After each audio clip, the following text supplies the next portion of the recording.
Hi, Jeff. Hi, Peter. Hi. Yeah, it's just waiting for it to start, so the judge isn't on yet. So just when we do start, like I said, just keep your thing on mute. You can even turn off your video if you like. Okay. As long as you can see and hear what's going on. I don't think we need to. Yeah, I had it on mute, so just I didn't have to. Oh yeah, that's fine. Yeah, I'm just telling you for when it's. Yeah. If anyone thinks that, I'll turn off the video just so they can see that I'm here. That's all. Once they see I'm here, then I can turn it off. Yeah.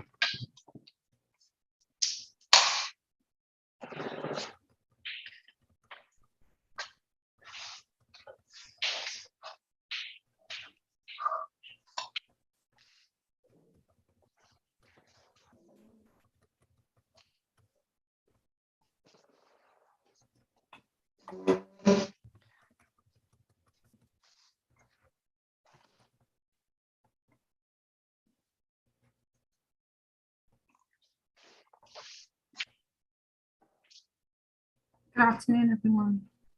Good afternoon. Good afternoon.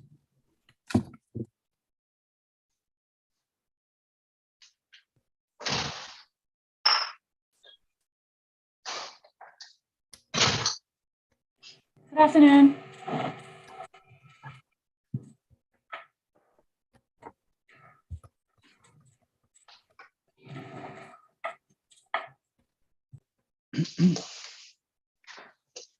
Lauren, I saw a couple of mistakes in the binder. I don't know if you noticed the same. Yes, I did. There were, I Hi, think. Ms. Alabas. Yes. For some reason, I cannot hear you. Cannot hear you. You can't hear Mrs. me? Anderson? I can hear everybody. Hello? I can hear everybody myself. For some reason, I can't hear anyone. Not quite Oh. sure. I don't know.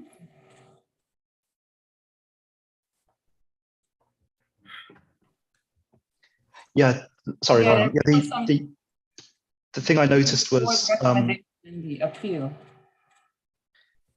I what's think. that? I think the discrepancy there's. I think the error was between the board's recommendation and the BECL appeal to the minister. Yeah, well, certainly tab 14 should have had some other documents in. I thought what should have been in tab 14 was in tab 13. So because tab 13 is basically just a letter with, but the actual notes, the notice of appeal should have been at tab 14. Does that make sense? And so I've got pages 22 onwards of tab 13 should actually be tab Really? 14. It's still not, I still can't hear them. That's not me. They can hear me. What document do you have at tab 13? So tab 13 was a Department of Planning letter saying please find and close copies of objections. Yes. But then after that, and that was page 22. It said page 22. Yes. And then page 23 onwards was also in tab 13, I think. Or it was somewhere where it shouldn't have been. I had to move it. Okay, yeah, tab 23. I noticed that the pages that should have come after that first page were in tab 15. Oh, maybe it was tab 15. Yeah, you could be right. Yeah. I don't remember now because I fixed it myself, and then maybe you're right. Maybe it's tab 15. Yeah, from page 26 onwards. Page 26 onwards. Yeah. Page. Yeah. Okay. Yeah. Or page 23. Anyway, I don't know. Yeah. So, but that was the main thing, and then I think tab 17 was mislabeled. That first because we're in tab 15. Oh, maybe it was tab 15. Yeah, you could be right. Yeah. I don't remember now because I fixed it myself, and then maybe you're right. Maybe it's tab 15.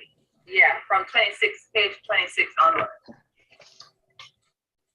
26 onwards, yeah. Yeah, okay, yeah. We're being played back, are we now? What's going on? It's yeah. So I guess that was the main thing, and then I think tab 17 was mislabeled because it's It's tab 15. Yeah, you're right. Yeah. I don't remember that myself. Yeah, from page 26 onwards. Yeah. Okay. Yeah.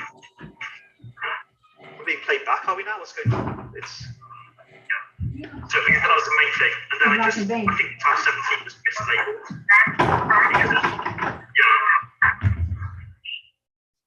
It's tab 15. Yeah, you're right. Yeah.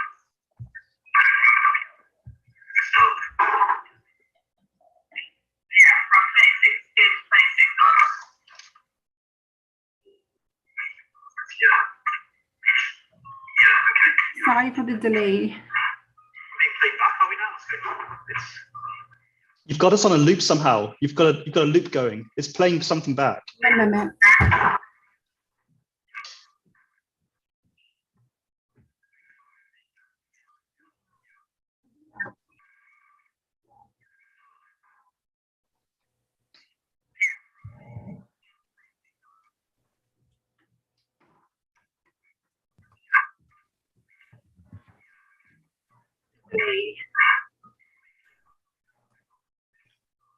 All right, It's Gina, on a loop somehow. A loop going. It's Yeah. playing something back.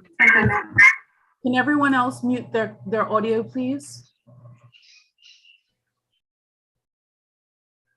All right, Gina, can I just say something so I can test it? Hi. I can hear you clearly, so you can call out the court heading. Thursday, the 14th day of April, 2022, Court Commercial Court via Zoom at 2:38 p.m. before the Honorable Justice Sarah Williams.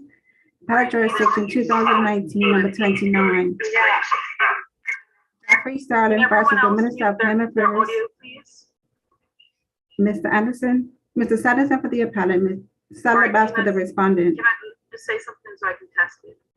Hi, I can hear you clearly, so you can call out the court heading.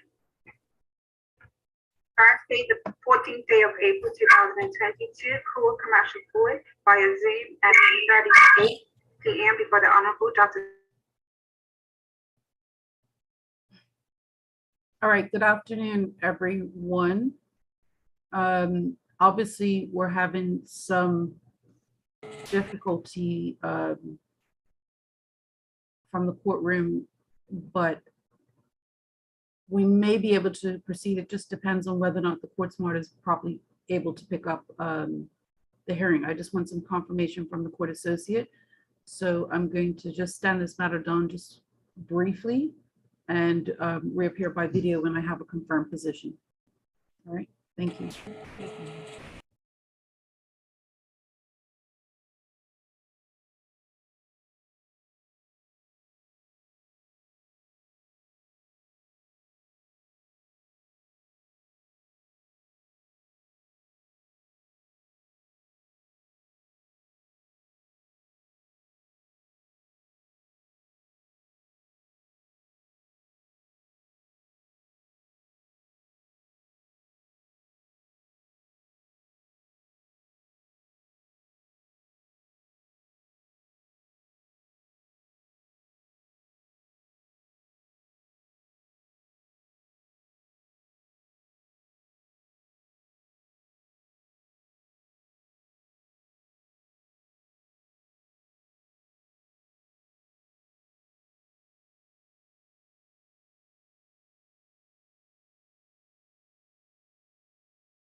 All right.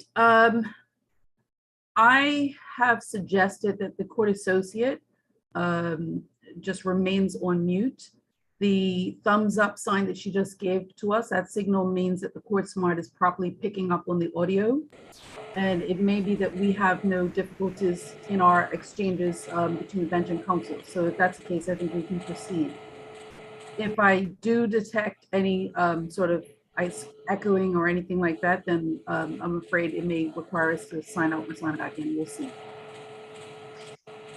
Thank you. That's fine. Okay. All right. So, Mr. Sanderson. Yes, thank you, my lady. You should have, in terms of documents, you should have the record of appeal Yes. along with the appellant's authorities and the respondent's authorities in separate folders.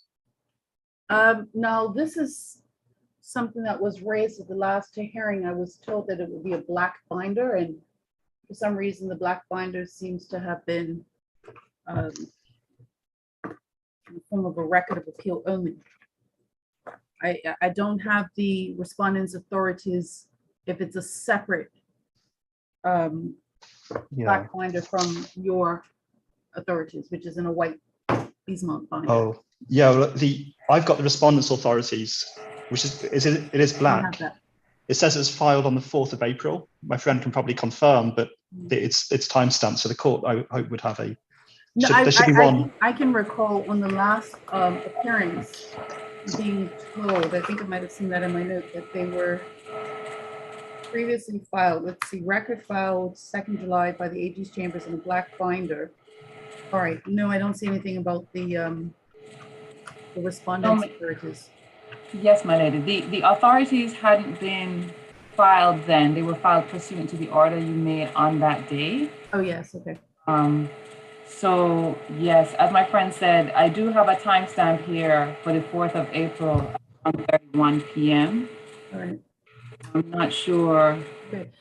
Gina, if you can please just have a look for an additional binder from the Attorney General's chambers in respect of this matter. Should be a black binder entitled somewhere respondents' authorities. It And should if say you find respondent that- skeleton arguments and submissions. Skeleton arguments. And submissions, but it Okay, doesn't. thank you. All right. Lauren, there's a lot of feedback coming from Ms. Sadler Best, or not feedback, but whenever she speaks, on my end, I'm getting a lot of noise. I don't know how loud your speakers are, Lauren. Or if there's anything you can do. Fine, I think. Let me see. Sadler Best, can you say something just so we can? Can you hear me, Melanie? Do you have any? I hear you just fine. Mr. Sanderson's getting a lot of feedback. I think he just said. It's like I can live with it. It's okay. And I don't get it from you, milady. It's only from Ms. Sadler Best. I don't know why that would be. Anyway, it's okay. But probably if you keep your thing on mute when I'm speaking, it might make it just easier for me to concentrate. Obviously, if you need to interject, then by all means turn it back on. But yeah, that's like now I don't hear anything, but when you have it on, I hear all this kind of like strange humming kind of fan noise or something. Okay. I'm not sure what that is. Anyway, that's fine now. All right, I just want to see if I get some signal from the court associate that there is a search for Ms. Sadler Best's skeleton arguments. Gina, I don't know if you are still listening in, and it seems not. No. Oh, yes, okay. So you don't have to say anything, Gina, but if I can just see your video and you can just give me a thumbs up that you'll have a look for that, please, that's fine by me. Yes, we're gonna look for it now. All right.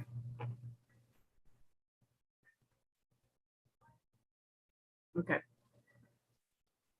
So that's the only binder, it seems to me, I don't have, Mr. Sanderson.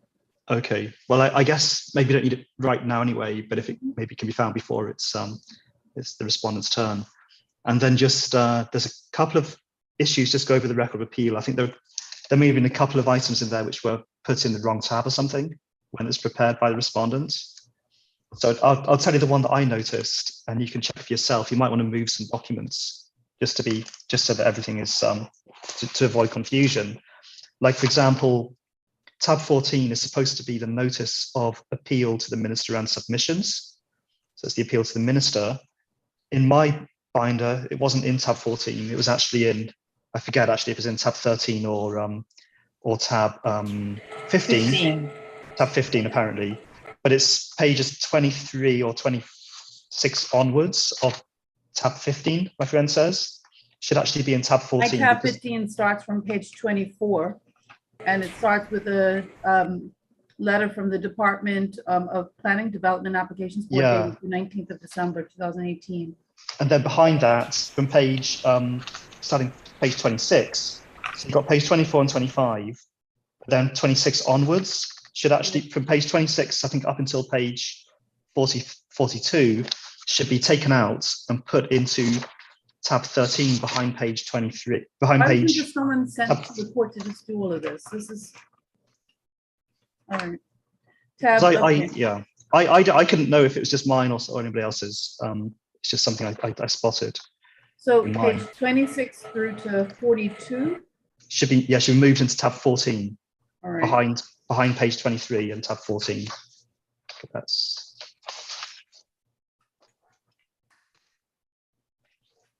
Right. and Okay. the only other mistake I noticed, my friend may have other ones, is tab 17. It says it's recommendation to the board by the Department of Planning. It's actually recommendation to the minister. One It's moment. just One moment, please. Tab Yeah. 17, you said? Yeah, Yes. I think it's incorrectly titled. It should be recommendation to the minister by the Department of Planning. Tab 17 brings me to page 72, a memo from the permanent secretary. Yeah, it's a memo to the minister, not to the board. And what are you asking me to?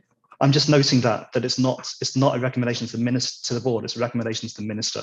So on the How it's content, described in the index? yes, in the index, tab 17, just for clarity, it's not a recommendation to the board, it's to the minister. My friend may have had a couple of other comments on the record of appeal as well. I don't know if anything else out of place. I didn't get a chance to talk to her too much before we started. Okay, Ms. Adler-Best, you agree with those changes? Yes, my lady, and I do apologize. The record was done by the respondents having possession of the majority of the document. All right. Well, the changes are minimal. I had the impression they were going to be greater than what they turned out to be. That's it. Yeah. Okay.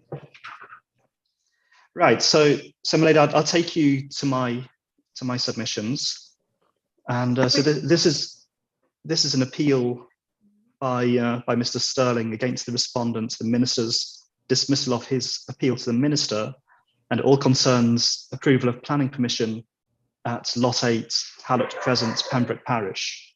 So that's what it all stems down to. So the appeal is made under what statutory provision, Mr. Sanderson?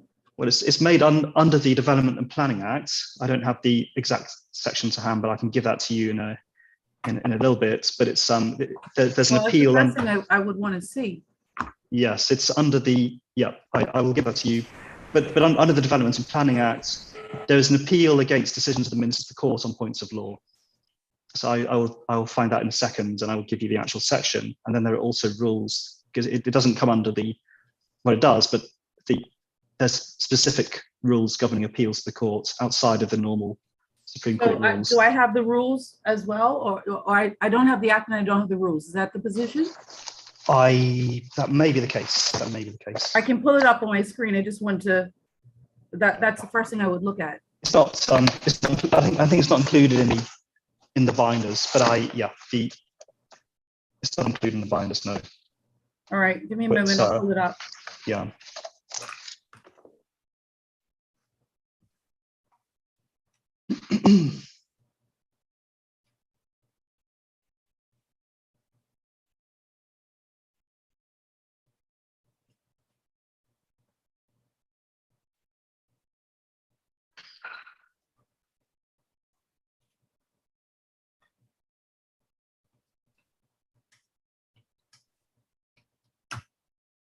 I'm just finding the correct section, my lady. If I can assist, it's section 61. Okay, thank you. I'm just trying to pull up the acts first.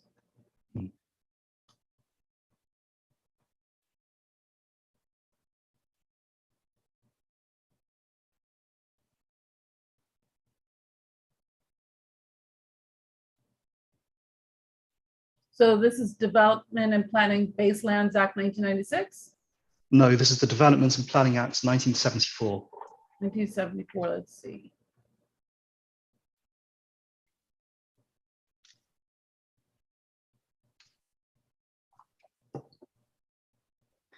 I see the 1974 rules. I don't see an act. Okay, it should, yeah. There is a Development Planning Act 1974, and as my friend says, it is section 61. If you're on, Let me get to the section. I'm trying to pull up the act that you're grounding your appeal under. Yeah. if you're on bermudalaws.bm, my lady, it's the second page of the fees. Sorry, I didn't hear the last thing you said. Oh, I'm sorry, it's the second page. If you're on bermudalaws.bm, Ma'am, yes. if you are in the letter D, there's 2 pages, I think, and it's the Yes. second page. Okay. Yes, thank you. I see it. Thank you very much, Ms. Adabas. So essentially, when somebody is aggrieved by a decision of the minister on What's the appeal to them, section now? 67. 61. No, sorry, 61. 61. Yeah. 61.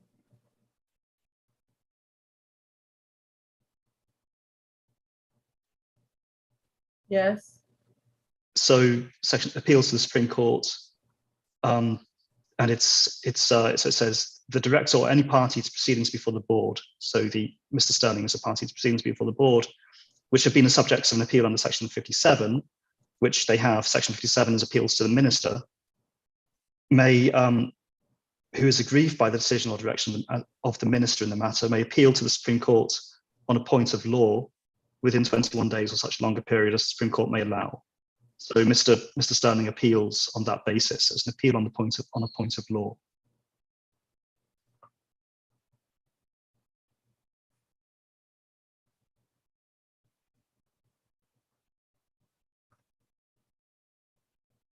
All right.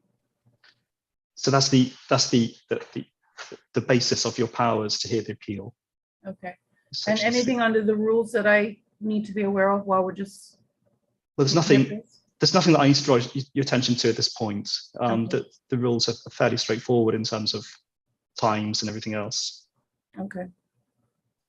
So we may get into the rules at some point, but I don't have anything that I need to say at this point on that.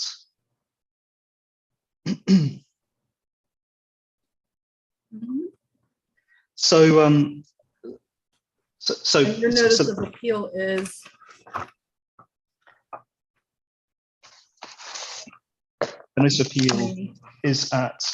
Yeah, I have it in front. I have an unsigned notice of appeal, which I assume is unchanged from whatever may have been. Yeah, the notice of appeal to the court hasn't changed. All right.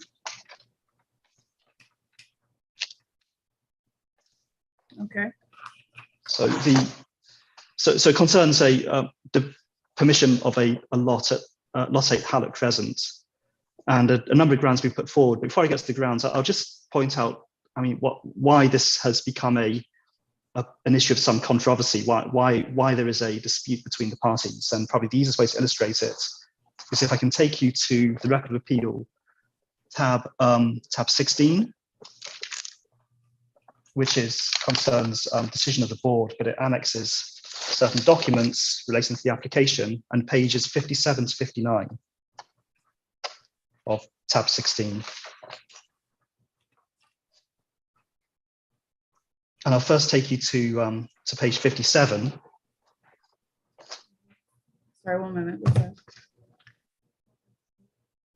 This is the email from Ms. Adlabas. Okay. Have you seen? But what I was looking for. She filed a binder.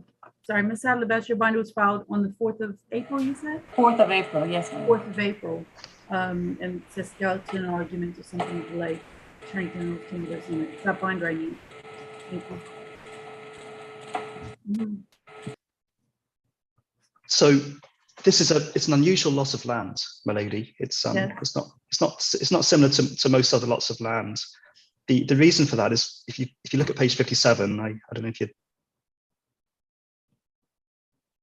So if you have it there, Yes. the lot 8, looking at the page, is the bottom right lot hatched in red. It's a bit difficult to read, but I don't need to read anything particularly.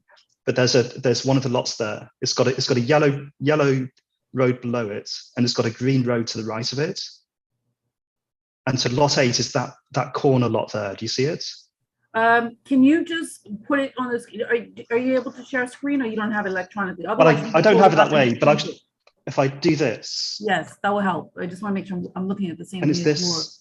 this lot here at Yes. the bottom. That's lot 8. Okay. All right. Now the unusual feature of this lot is that typically when you have an estate in Bermuda, you have an estate road, and the estate road will be its own piece of land. The estate road itself will be a piece of land which may be owned by the original owner of the estate, or it may be run kind of in common by the people who now own the individual lots.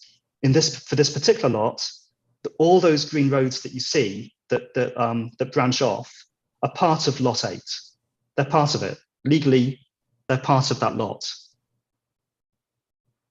They form part of the that's all lot 8. It's all those bits. So it's a very unusual shape of a lot. It's got all these kind of branches coming off it. So it's quite different to most other lots. And the significance of that comes down to is what kind of sets the scene for the main point in this appeal, which is what is meant in the planning, the Bermuda Plan, when it talks about what is a lot of land. And there's going to be a couple of terms that are going to be particularly relevant concerning what is a lot and what is the size of a lot, what is lot size. And so that's the kind of the main point of this appeal is that. So there are other grounds as well. So I'll just go over them in general. But I just wanted to show you that, set the scene for what this appeal is really about, as to why there's some controversy, because the size of a lot, or what can be considered as a lot, determines then what can be done with a lot. So the grounds that have been put forward are that the minister erred in law in finding the development exceeds the maximum density of units and site coverage, having regard to the Bermuda Plan. The second ground is the minister erred in going on to consider other grounds for refusal other than that first ground, because the inspector had already narrowed the focus of appeal to that of lot density. Further, alternatively, the minister erred specifically in considering certain other refusal grounds which have been conceded by the Director of Planning. And then just in more specifically in terms of the grounds of appeal, the minister erred in finding that there's insufficient turnaround space on site, turnaround for vehicles, when the evidence did not support such a finding. Further, the minister erred in finding it would be unreasonable or absurd to include the roads as counting towards the area of hard surfacing. That was basically conceded already by the inspector. That at F, the minister erred in finding that exceeded the maximum permitted heights. That one had also been basically conceded. And then the final ground that the minister erred in failing to properly consider or give reasons for how development is incompatible with the character of the surrounding development. So though I'm just setting those out, obviously get into more detail. It will start to make. You said so letters E and F were conceded by the inspector? Essentially, yeah, by planning even conceded those grounds. And then the inspector confirms that those grounds had been mistaken, that it was wrong to refuse on those grounds. Looking at in the rounds, and just to have it set out properly, the final tab, the decision by the minister, recites the grounds, those 5 grounds on which it was refused. So you can see them set out clearly there. They're also set out in other documents as well. Because they're the same grounds that the board relied on when the board refused the application. Right. So I'm going to go through these, and some of them I'm going to deal with together because they address the same point essentially. Because some of them it's for the same reason. But first, I'm going to deal with this issue of the density of the density of the lot and what can be developed on it. So as the minister said, the the proposed development exceeds the maximum density of units and site coverage permitted for residential 2 zone sites and is contrary to policy RSD 31EH, chapter 26 of the Bermuda Plan 2008 planning statements. You have a copy of the relevant excerpts of the planning statements in my authorities binder. And it might be useful first, if we can go to that and the RSD 3, I'll tell you where to find it, but it's tab 5 of my bundle. Yes. And RSD is at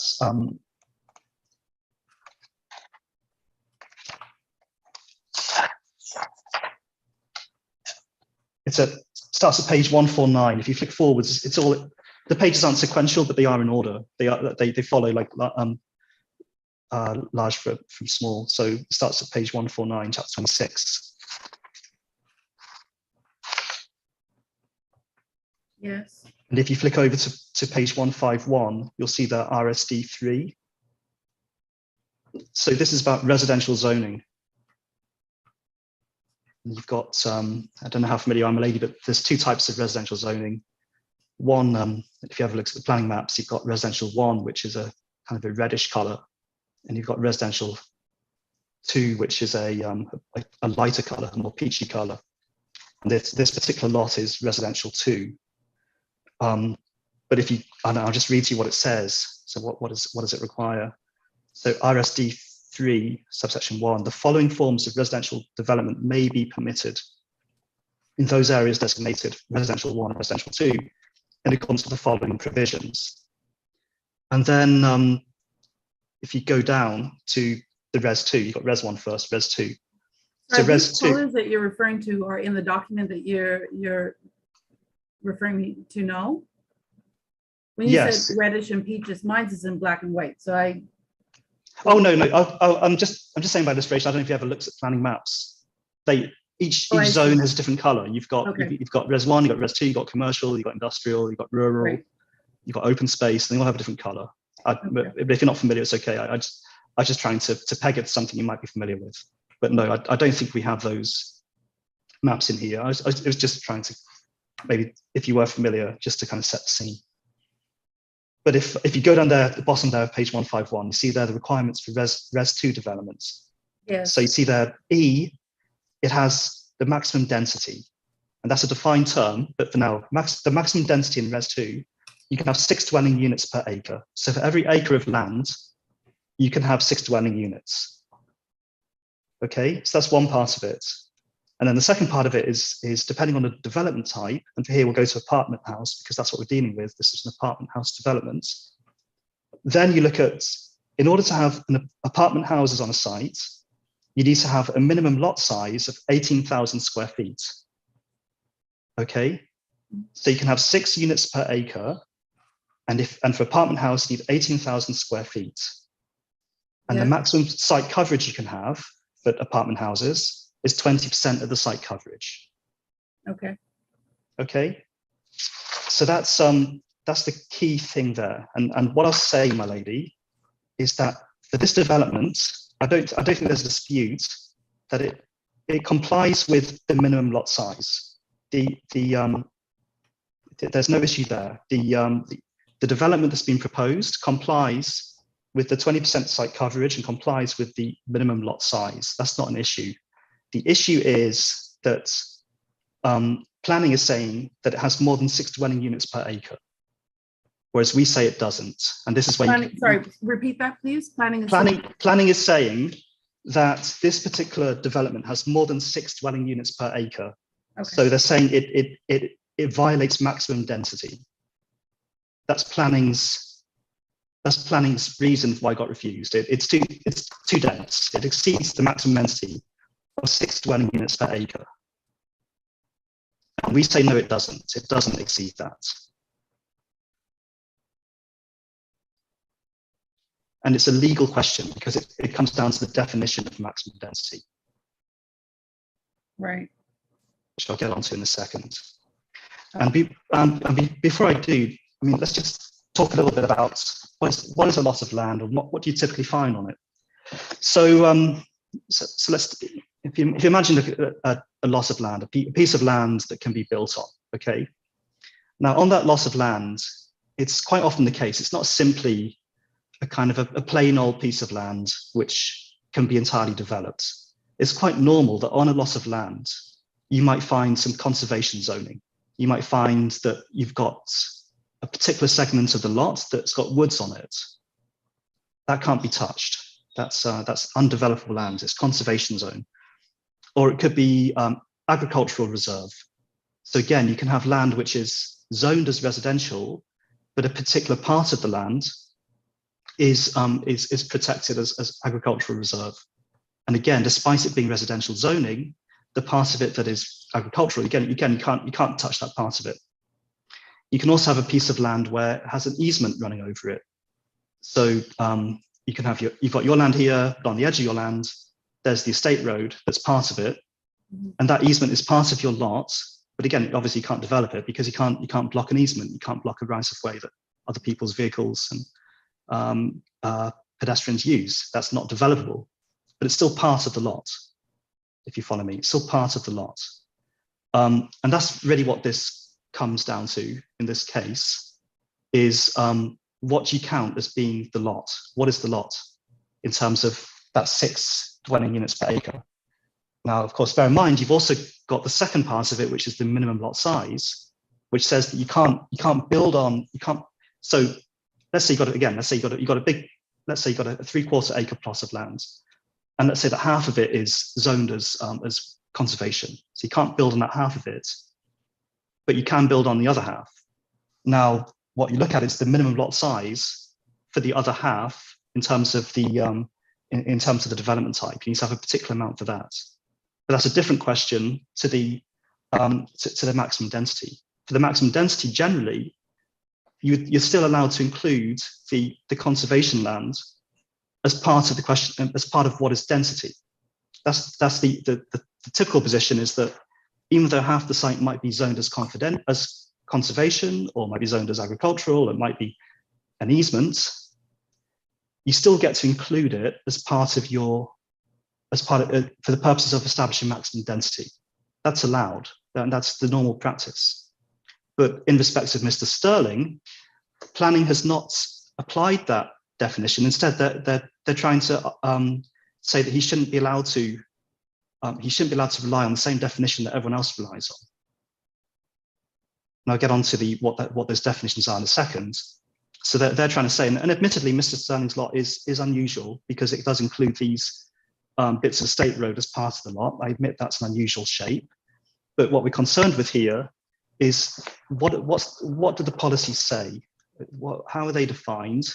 What are people's expectations? Because this is setting out people's expectations as to what they should or can or cannot do on their land. So it's important that we construe them properly and that people are able to use their land according to the policies, instead of planning being able to decide that particular definitions change depending on who's applying, which I say is not fair and not right, not consistent. There's a key authority that I rely on, my lady, which is a UK Supreme Court case in 2012.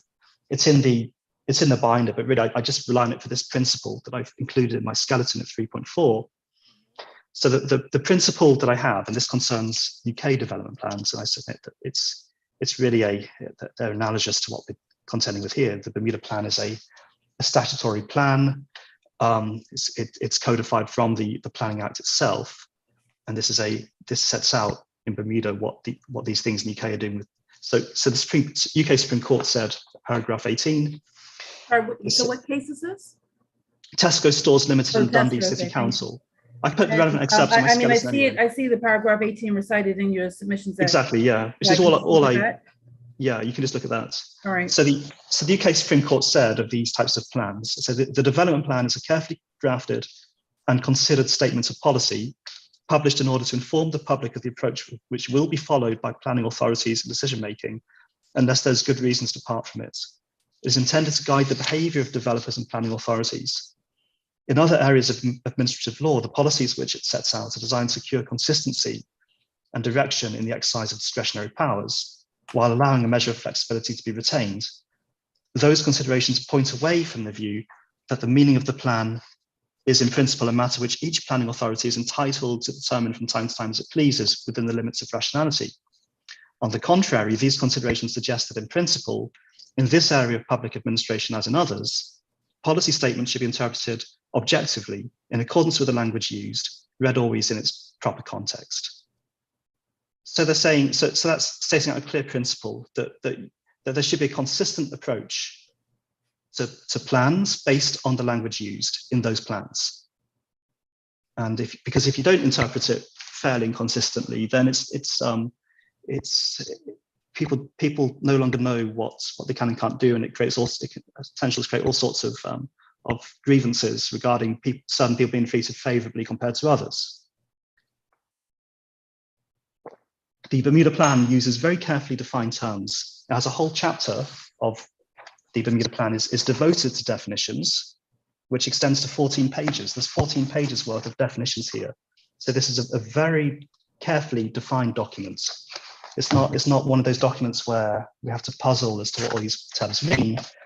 It's been very carefully drafted over many years, because of course 2008 was not the first plan, but this is an iterative process which evolves over years and years and years as to how things should be defined. So it's actually changed since this time, but I think this is the relevant plan for the appeal that we're considering. I think in 2018 it changed again. I don't know if there's any relevant change. I don't think it matters, because we're concerned with what were the policies that were applied at that time. So the definitions of chapter 35, which starts at page 199. So you'll see it in the excerpt again. It goes up sequentially, and so we'll take you. So remember, what we're looking at is, what does maximum density mean? What does maximum density mean in this context? So because maximum density says, remember, six units per acre. That's what we're concerned with. So when it says 6 units per acre, are we looking at the whole of the lot, or a particular part of it? Bearing in mind that there's also the safeguard of the second part of the RSD3 concerning the minimum lot size. So there's a safeguard there that means you can't just have something on a tiny piece of land. There's a safeguard. But what does maximum density mean? So definition 30 of the definitions, which is at page 201. Yeah. So, and it puts the noun first, the density noun, then maximum. But density, maximum means the greatest number of dwelling units per acre, which may be permitted to be developed on a lot of land. So I'll just read that again. Density maximum means the greatest number of dwelling units per acre, which may be permitted to be developed on a lot of land. Now, my friend, I think, in her submissions, puts great weight on those words, which may be permitted to be developed. And my friend seems to be suggesting, and she'll have the opportunity if I hope I'm not mischaracterizing. I don't think I am.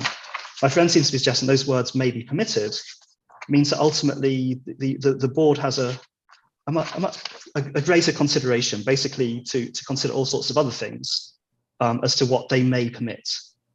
But I would submit that's wrong, because if you go back to RSD3 at page 151, if you do, when you have them, when you're ready.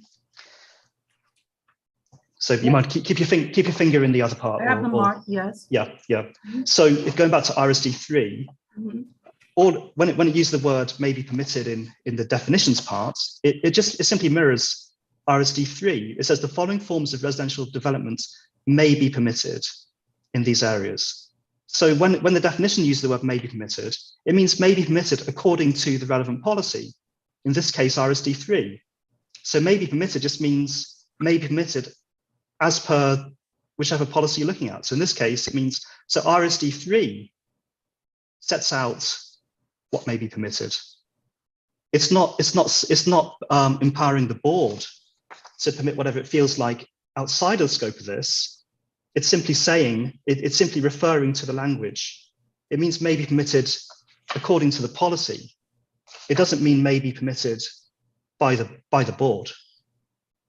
It means may be permitted under whichever policy you're looking at. And if you go through the plan, you'll find that same language again and again, because obviously this is RSD2 development, but for each development zone, the plan sets out what may be permitted in any particular zone, if that makes sense. I understand you. Yeah. So that's definition 30, that's density maximum. So it says the greater number of dwelling units per acre which may be permitted to be developed on a lot of land. Okay, well, what is a lot of land? Well, fortunately, the definitions tell us. So if you go to definition 73,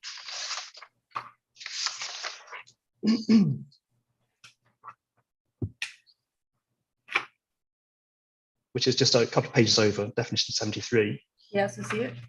And a lot means a parcel of land which was before 27th June 1974 held by single title, or which is within a registered plan of subdivision, or which is deemed to be registered in according with the Amendment Act 1997. So that it defines what is a lot.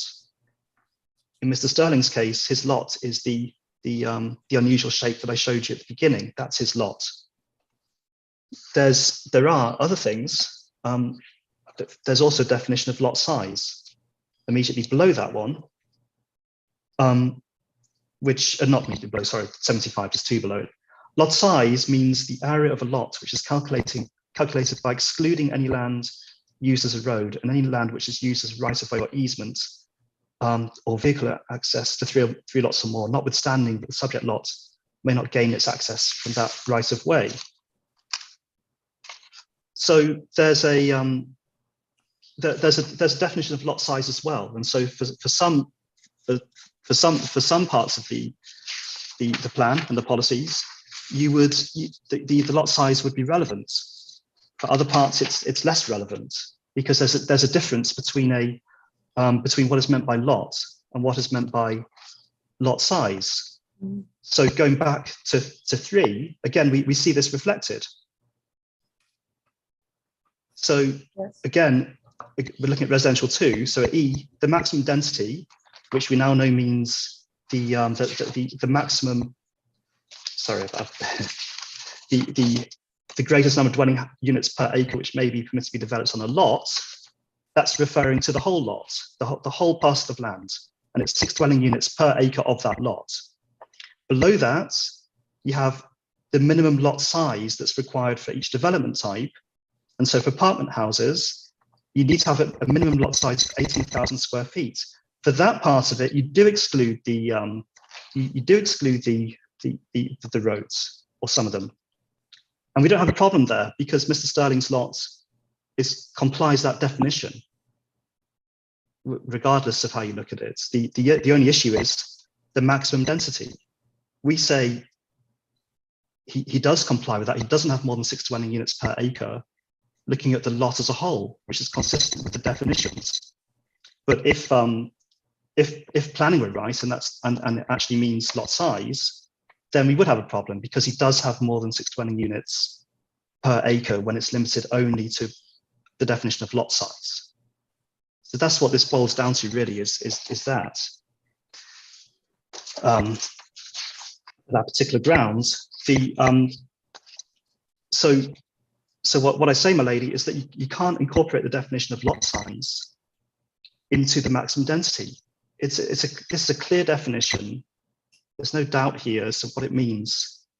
It means what it says. Otherwise, and I've put it at 3.9 of my skeleton, just over the page on page 4 of the skeleton.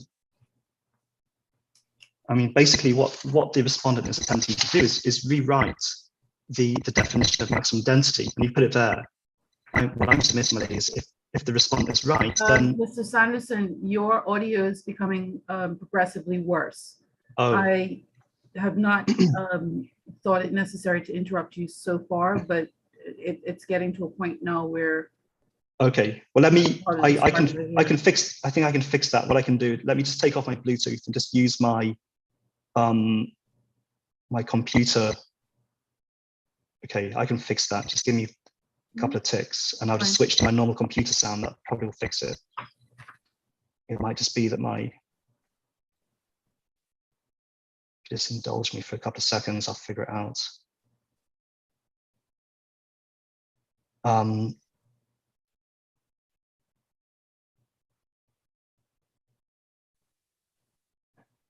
Okay, is this any better? Much, thank you. Great, okay. Okay, just again, let me know if there's any problems and I'll see what I can do.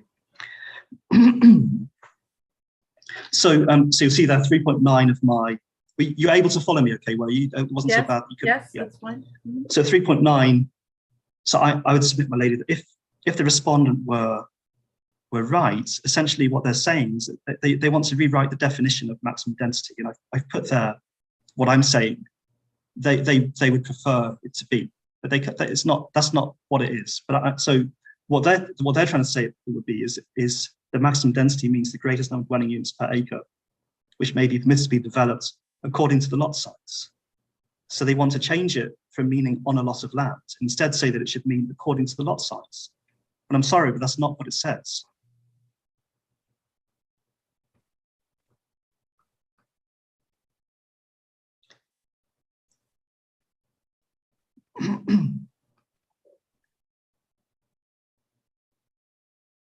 And the, Amendment, please. yeah.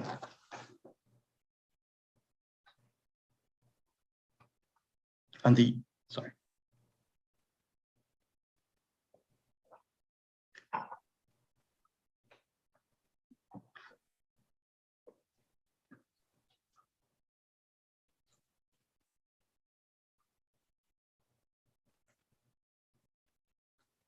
Yes.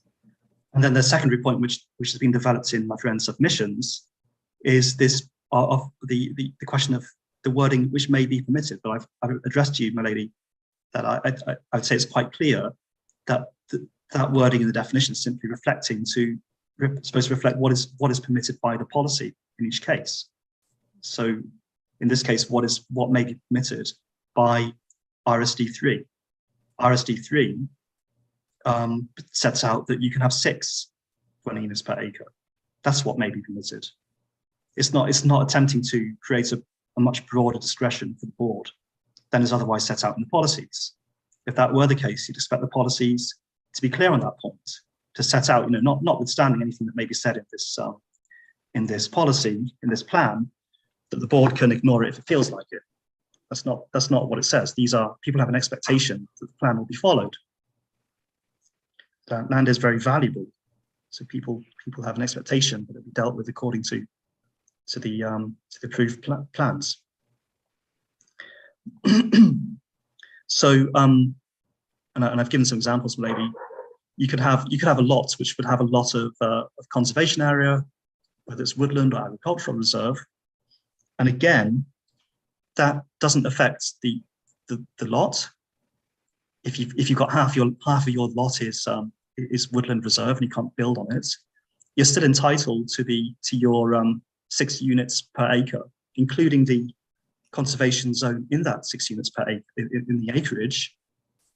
But you obviously can't build on it. So then you look at the second part, which is the lot size, and they have to make sure that you've still got a minimum lot size to build on. So that Mr. Stirling is not trying to do anything that is absurd here. He's simply he complies with the minimum lot size for the purposes of how much land is there to build on, and he's asking for the policy to be applied consistently in respect of him as it is applied to everybody else. So because if it was the case that half his lot was woodland, he wouldn't have an issue here. The issue is only because these are roadways, not something else, that they take objection. They take objection because the lot shape is unusual.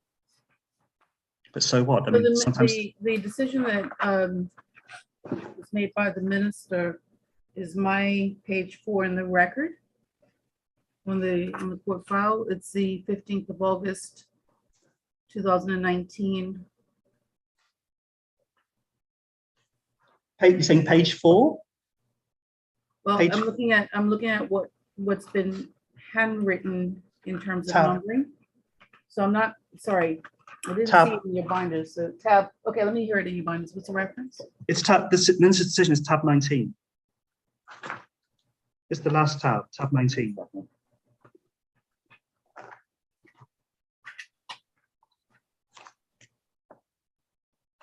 Yes, it's the same thing I was just referring to. Yeah, okay.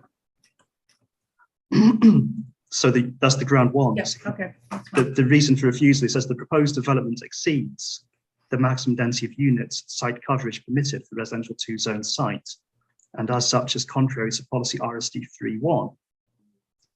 And my submission, my lady, is that that's simply incorrect.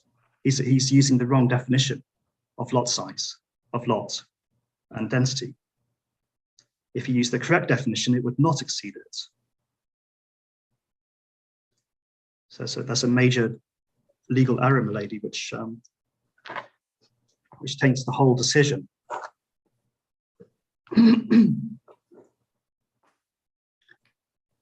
So that's my first ground. I'm then going to deal with quite a lot of these grounds together, grounds B of my grounds appeal, which I've set out as B, C, E, and F, and I've in my skeleton, I've summarized these as failure to have regard to concessions of factual errors by planning, and the inspector's view that all matters hinged on the first issue of density. Before I do that, do you have any other questions on the lot size questions? Yeah, that's fine, thank you. Okay. So part 4 of my submissions. So the minister relied on the report of a planning inspector, Mark Horner. That's tab 18. Now the inspector's report was cited at page 82 of tab 18. He recited the board's reasons for refusal in full. So he starts off by citing the board's reasons for refusal, which are Let me get it open, please.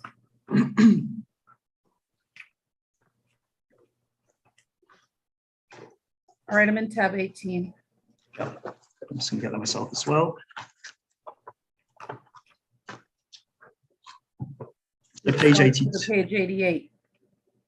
page 81, isn't it? My tab 18 starts with a page 88, which appears to be Oh, page 8 of another document. that's probably in the wrong place. I think that needs to go to the back of the tab. It would That seem. belongs at the back of that tab.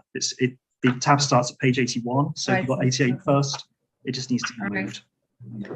Correct it. So this is the inspector's report. Sorry? Sorry, this is the inspector's report to the minister, planning inspector. Page 82, he sets out the reasons. He sets out which I've already taken to. There's the same reason the minister refused on the basis of.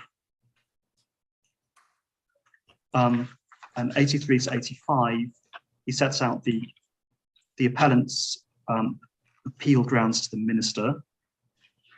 And page 85, you'll see there that there were concessions. So page 85, just under the heading, the Department of Planning's case. Yes. And if you go down to the end of the third line, and it says, in summary, the department's case rests on 3 primary grounds. The department conceding in the director's case that it would retract grounds for refusal. Refusal ground 3, which is the hard surfacing issue, and 4, maximum height in the board decision, based upon points made by the appellant in the appeal case. So the department conceded that. And if I can take you to tab 17, page 77, you'll find the actual concessions there. So if you go to tab 17, page 77,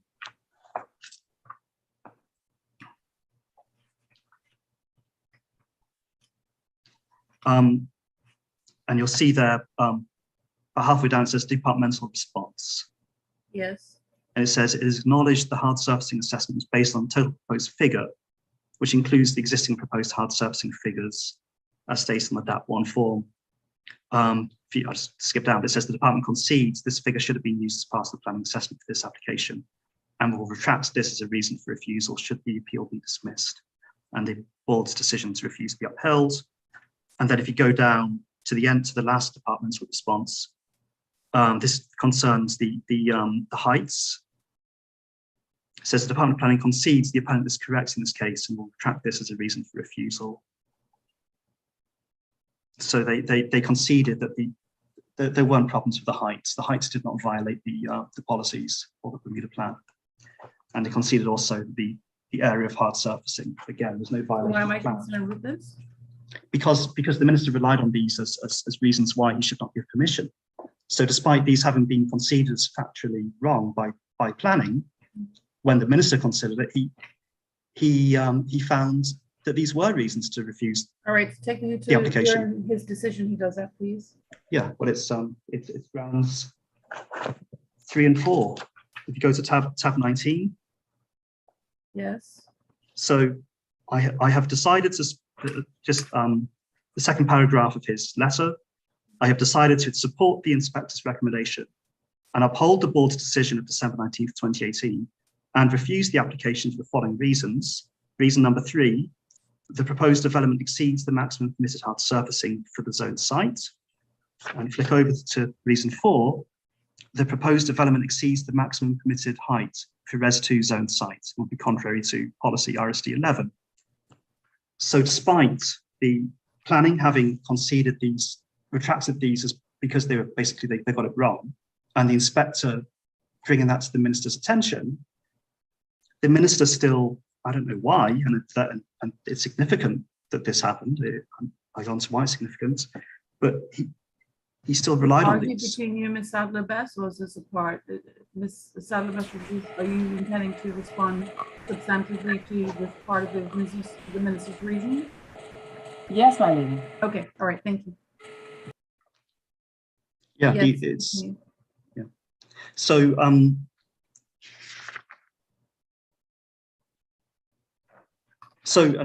I'll go on my submission. So it will be significant, because if a decision maker has regard to irrelevant matters or matters they should not have regard to, it calls into question how much attention have they actually paid to this?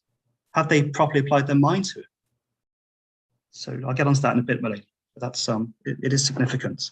It's not simply technical that we had to raise it for technical reasons. It's substantive, because it goes to the heart of how much attention did the minister actually pay to this matter when he made the decision. At page 86 of the inspector's report, that's at tab 18, the inspector asserted, I'm just going to emphasize this, that he said the fundamental question upon which this appeal turns is what area of lot 8 should be used to calculate the maximum density permitted for development on lot 8. The answer to this question determines the maximum number of dwelling units permitted on the site at the permitted ratio of 6 units per acre. And then this is my emphasis, but all other matters relevant to this case hinge on the correct answer to this question. And so the inspector did not need to address the other refusal grounds, although he did point out that the grounds 3 and 4 have been conceded. Now, but the respondent, the minister, when he signified his agreement with the inspector's recommendations, at page 88, the minister ticked and signed the inspector's report to show that he'd read it, okay? Because the inspector, that's the purpose of the report, is to inform the minister of the issues so the minister can make an informed decision. That's why the inspector does this. The minister ticked the board to say he agreed with the recommendations. But when the minister made his decision, he didn't simply refuse the appeal on the basis of ground 1, as the inspector's report addressed, but he also went on to refuse it on the basis of the grounds 3 and 4, which had been retracted, as well as refusal grounds 2 and 5.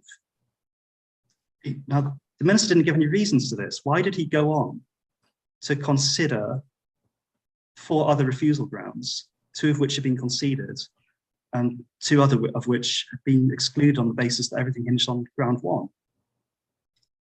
And when you read what the minister actually says in his refusal letter, he says, I have decided to support the inspector's recommendation and uphold the board's decision of December 19th, 2018, and refuse the application for the following reasons, and then recites all 5 reasons. So the minister did something just quite strange here. It just seems that he either hasn't read it properly, I don't know, and we'll get on the significance of that now. there's a case I have in my bundle, Edwards, Inspector of Taxes in Bairstow. It's a House of Lords case. And I'm just going to read the excerpt here in my skeleton. But the House of Lords held, they said, it is universally conceded that, though it is a pure finding of fact, it may be set aside on grounds which have been stated in various ways, but are, I think, fairly summarized by saying the court should take that course if it appears that the commissioners have acted without any evidence or upon a view of the facts which could not reasonably be entertained. So, given the framing by the inspector and the concessions and retractions made by planning, the upholding of all 5 reasons by the minister gives rise to real concern, my lady, that the minister failed to properly consider the matter and did not properly read or consider the materials on which his decision is based. Because on what basis is he upholding refusal grounds that have been retracted and conceded? And I would say this renders the entire decision unlawful. It needs to be looked at again, as we cannot have confidence in what was the minister's thought process here. How did he arrive at this decision? So this is a fundamental flaw, my lady, that even if you might not be with us on all the grounds, if you're with us on this one, I would submit it's a fundamental flaw that requires the matter to be sent back and reconsidered. I'll move on. I mean, the grounds, the insufficient turnaround. This is one of the grounds that was not retracted by planning. So I'll address it to you, my lady. It was said by the board and upheld by the minister that the board said it's only in developments with a detached house that the board has discretion to permit a driveway without an on-site turnaround. But I say, my lady, this was an irrelevant consideration that is not supported by the facts. And again, they're looking at the wrong sections of the plan, is what I'm saying, my lady. So in this case, and maybe it might be helpful to take you to the plan. But if you go to tab 16, I think it's page 58.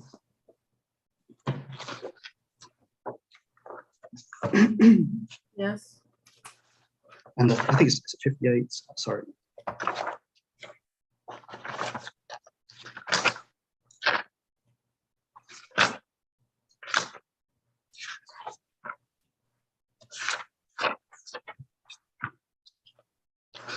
Yeah, 58. So this shows the plan that was put forward by Mr. Stirling for his loss of land.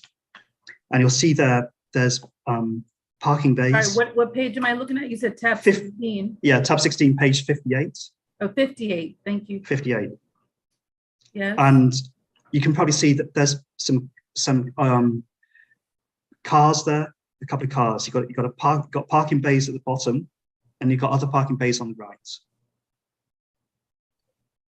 And in respect to the ones at the bottom, so if you see there, you've got the parking bays, and you've got an area in front of them, which is not past the bay, but which is lead on to the actual right of way at present.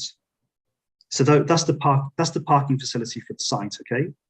And these are condo units. This is condo units with parking bays there, okay? So yeah. just to illustrate what we're talking about here. So what does the plan say about parking and turnaround? So, and again, I've included the excerpts in the authorities binder, but I'll just for this, I'll probably just focus on my skeleton, but they are included. So first of all, you've got TPT4, and this is, I think it stands for transport. But so TPT4, the policy says all roads and driveways shall incorporate adequate turnaround facilities, which shall be provided on sites where possible. So that's the general policy there, that all roads and driveways shall incorporate adequate turnaround facilities, which shall be provided on site where possible. And then TPT 14 provides an exception for driveways from an estate road or other private road serving a detached house development, which this is not. This is not a detached house. So TPT 14 provides an exception. That's what planning is talking about. The board is saying, look, where's TPT 14 outside of your submissions? Where can I mark it? Sorry, you can find it in my authorities binder. And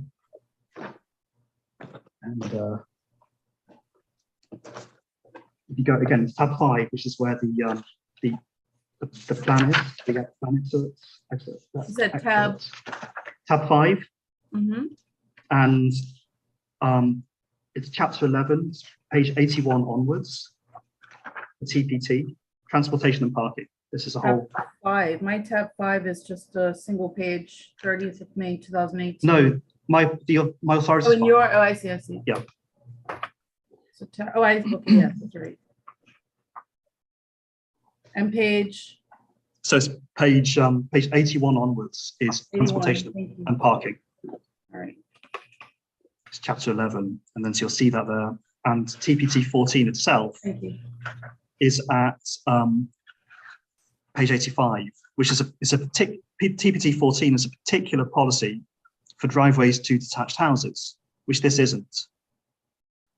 But this is what the board is relying on to say that that Mr. Stirling can't have the design that he submitted.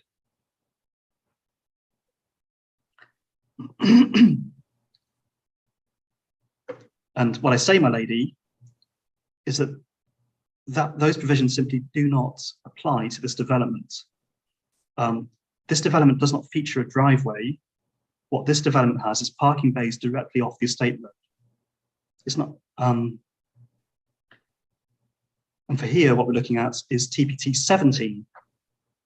Where can I see the application for TPT written or stated? It's in the tab 5 on the following page 86 of tab 5. 86. Yeah, tab 5. TPT Let's see what it 17. says. Let me just see what it says. Yeah, 1 minute.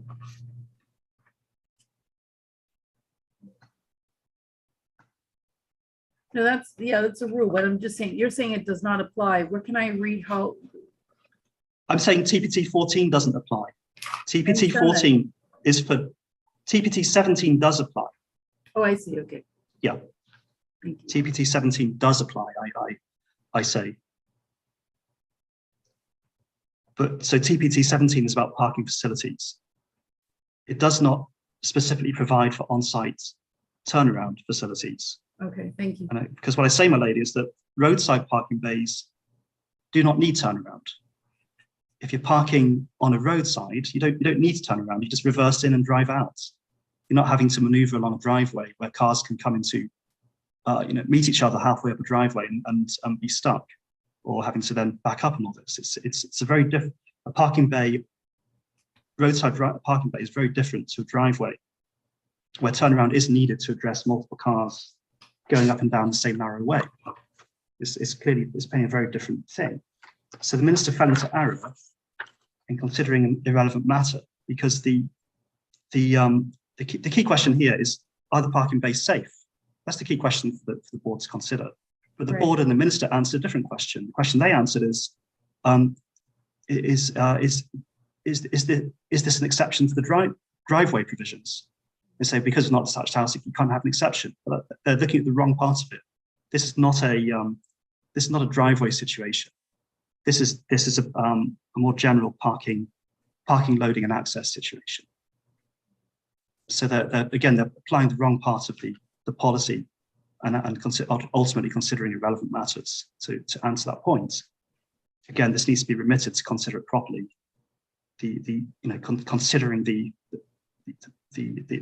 development context, the question is, are these safe parking bays? Not, otherwise no one could have parking bays ever, unless it was at the end of a driveway. Doesn't seem to be sensible. So that is not, they're not applying consistent policies to Mr. Stirling. Now, the other ground which was not conceded, not attracted, is that concerning scale and massing of the development, and now on part 6 of my submissions. All right. Now, the scale and massing, I mean, this could well be a key aspect here. I mean, for whatever the minister's concerns might be about the density of the site, and really hanging the hat on that ground one, that really you should be applying a different definition of density. I think, in fairness to the minister, what they might be concerned about is the scale and massing of the developments. That may be what needs to be considered, possibly, but it needs to be done in a fair way. and it's submitted that this is not done in a fair way. It's not the minister did not follow a fair process, nor did the board, when considering this issue, scale and massing. And first, I'll just take you to a couple of cases before I get on to my actual, before I address this point, but a couple of cases that set out the legal principles in these types of things. So the first case that I rely on, my lady, is that of Fairmount Investments and Secretary of State for the Environment. It's an English, again, House of Lords case. It's in my authorities binder, but I'll just take you to the, I won't take you to the case itself. I'll just, it's at 1260. I do have it open, and I do like to mark it. That's fine. And it's at 1260 if you do want to mark it. If I've not marked it myself already, I may have highlighted it already. Oh, I see it's marked already, page 6, you said? It's at 1260. 1260 is the law report page number. Hold on, you said Fairmount? Fairmount, yeah, tab 2. Yes. And I'll see if I can find it as well. And then the pages are numbered from 1 through page, to 12. Page 6, you're right, yeah, page 6. Okay. Yeah. Final So paragraph? Yeah. Okay. So this was a compulsory purchase case. This was a case where somebody was having their land compulsorily purchased. And the Secretary of State relied on the inspector's opinion in that case, that the property foundations, the property that's been compulsory purchased, was so defective that it could not be rehabilitated without the owner, but the owners were not put on notice of this issue. So there was a finding relied on that the place had defective foundation, which would obviously reduce the value, but the owners of the land were not put on notice to address that issue. It was just relied on by the minister. And Viscount Dilhorn, the other lords agreed, said, in my view, it was contrary to natural justice for his decision to confirm the orders be based to a very considerable extent on an opinion, which investigation might have shown to be erroneous, that the foundations were not taken down deep enough, and an opinion which also might have been shown to be erroneous, that the inadequacy of the foundations showed that rehabilitation was impractical. And so that was a fundamental point there, to rely on that without giving notice. And then there's a planning case which followed on from that, H. Saby and Secretary of State. This was a High Court case, I believe, where an appeal, the minister had refused an appeal regarding permission to extract gravel from a site on the basis, again, of the inspector's recommendations about water concerns. And again, the appellants have not been put on notice that this was an issue, that there were water concern issues. And Justice Willis said, I've come to the conclusion that if there was any evidence on which to base paragraph 214 and the Secretary of State's decision, as to which I feel very considerable doubt, to have acted on. What are you reading from now? This is the H. Saby case, which is I think the following tab. I'll find it. Yes, I have the case. But where are you reading? Paragraph. I'll find it. Just 1 second.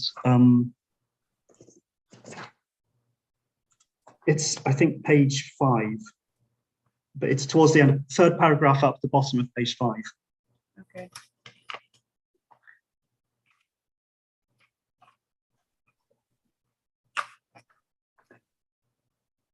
Yes, on the You whole. said yeah. Sorry. Yeah, that's right. Yeah. On the whole, yeah, I'll start again. I've come to the conclusion that if there was any evidence on which to base paragraph 214 and the Secretary of State's decision, as to which I feel very considerable doubt, to have acted on it as he did without giving the applicants an opportunity to deal with it if they could, the Secretary of State acted in breach of his duty or the alter partem. In the circumstance of this case, I do not think anyone is to blame, but I am left with a strong feeling that justice will not be done unless the applicants are afforded an opportunity to present their evidence on the moisture question before the Secretary of State reaches final conclusion. Accordingly, the decision must be quashed. Okay, so there's clear authority here that a planning authority or decisions such as this nature should not rely on points without giving the applicant an opportunity to address them. Now, in the case of the Bermuda Plan, there are clear provisions as to how these issues of scaling and massing can be raised by the board. If the board has concerns about these issues, the plan provides as to how they can be dealt with. So, Are you taking it to that, or are you just making that statement? well, I will take you to it now. All right, I say, yeah. So it's 6.5, my submissions, skeleton. okay. So I refer to DSN 3.1. So again, these are design proposals. These are in the plan excerpts. Let me just tell you where. It's chapter 8, so it's from page 59 onwards. It's 59 onwards? Okay. Yes, chapter 8, 59. Yes. Yeah, there you go. So, so if you, and it's page 61 is the design statements. All right.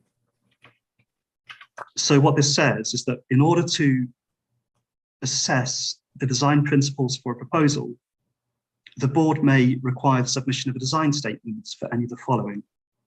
And it goes on to list when that might be required. It says gross floor area of 50,000 square feet, 3 or more stories, historical interest, or any other proposal where the board considers a design statement is necessary. So what it says there is the board may require, is that it doesn't say that all applicants must submit a design statement. The board is put in the board's court first. It's if the board wishes to ask for one, it will do so. Okay, it's not a part of your planning application that, as a rule, you submit a design statement. It's that the planning will look at it. If they feel that it's the type of development where you should submit one, they'll ask you for one. If they believe it's going to be a prejudicial issue.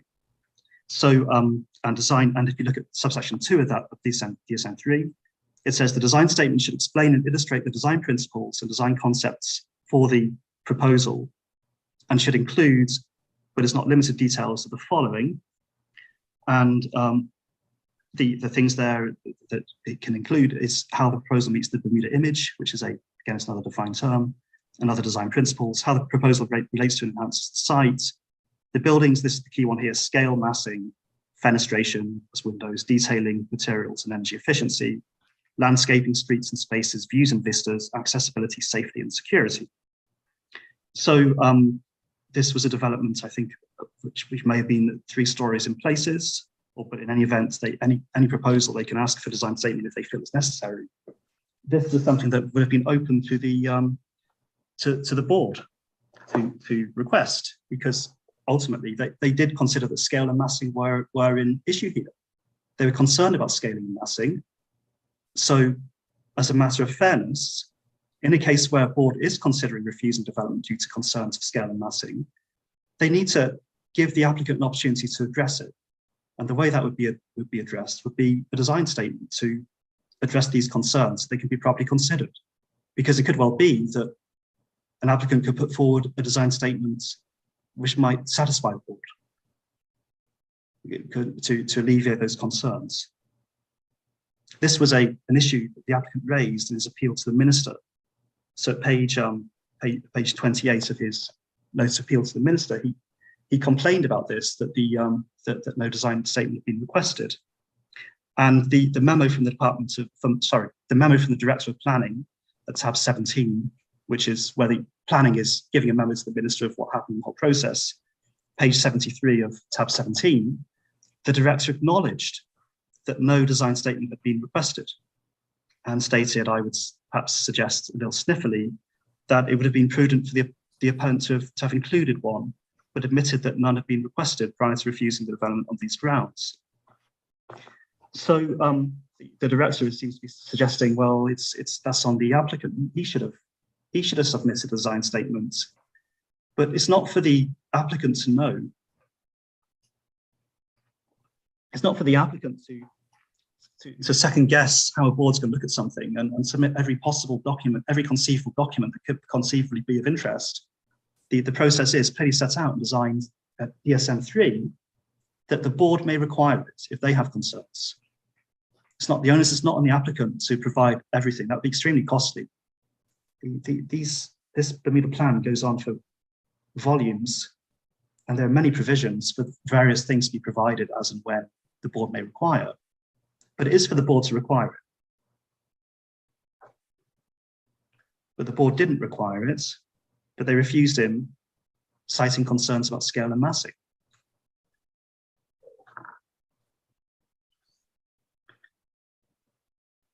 Now, this was the concerns the board raised about this were that there were two different residential zones that this particular property was on the cusp of, so there's different density issues there between one and the other. And that was the nub of the concern.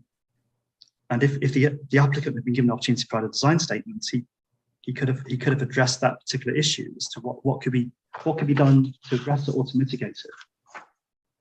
But he wasn't given that opportunity. So in accordance with the principles of natural justice, my lady, it was not right to refuse him either at the board level or the minister level without following these processes of committing to being willing to consider his design statement should they request one and look at it. So I mean those are my grounds, Malane. I don't know if let me just check something first. I haven't got my phone with me, so I just want to see if there's any. Yes, it was very helpful. Thank you. Yeah. Ms. Sadler-Best, I have been debating in my mind for the last 15 seconds as to whether I will hear you now or I will review the binder that was just in place in front of me and will come back. That decision is influenced by how long you think you will be without any pressure being put on you for time.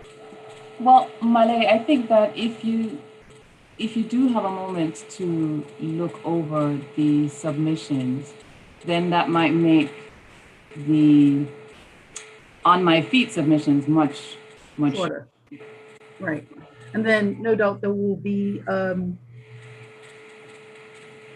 reply from Mrs. Sanderson, I would expect, depending on what's raised, that will be short or longer, I'm not sure. My reply is not normally more than 5 minutes. I Okay. hardly ever give long replies, but I guess you never know, but not normally. I don't know if I have the same energy for your submissions as I did for Mrs. Sanderson. I don't want to be unfair to you, but it is 4 o'clock and it is the eve of cultural traditions, which may put you at the appearance of a disadvantage that I don't want you to feel. I mean, I'm happy to continue, to be honest, but it seems only fair because I haven't been able to look at your submissions, and I did have the advantage of seeing Mr. Sanderson's submissions before the hearing. Do you have a preference? I'm not sure. I suppose it depends, my lady, on how long you think, but you could just have a look at the submissions, Okay. not necessarily the authorities, because I do set out. Let me see when we might continue, if there's something open next week, or I think next week is difficult.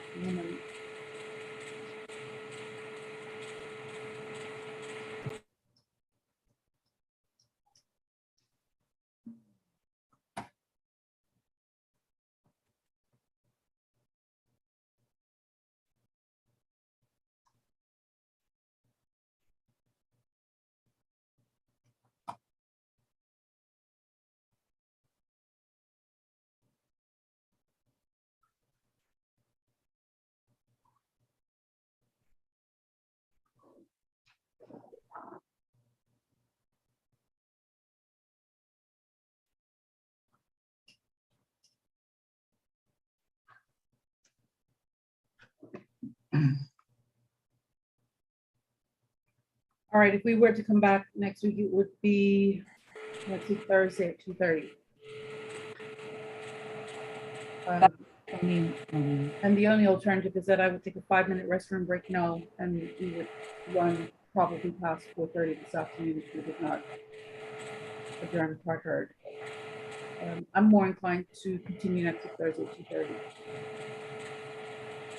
That's fine. That's fine for me, my lady. Yep. Mr. Sanderson, are you available for next week, Thursday, 2:30? I am, yes. All right, so we'll continue by Zoom. That's next week, Thursday, 21st. So adjourned. Thursday, 21st of April, the continuation.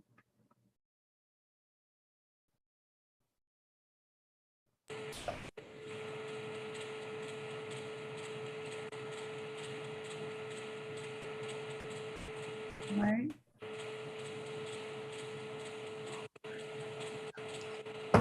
Anything else I should consider before we adjourn?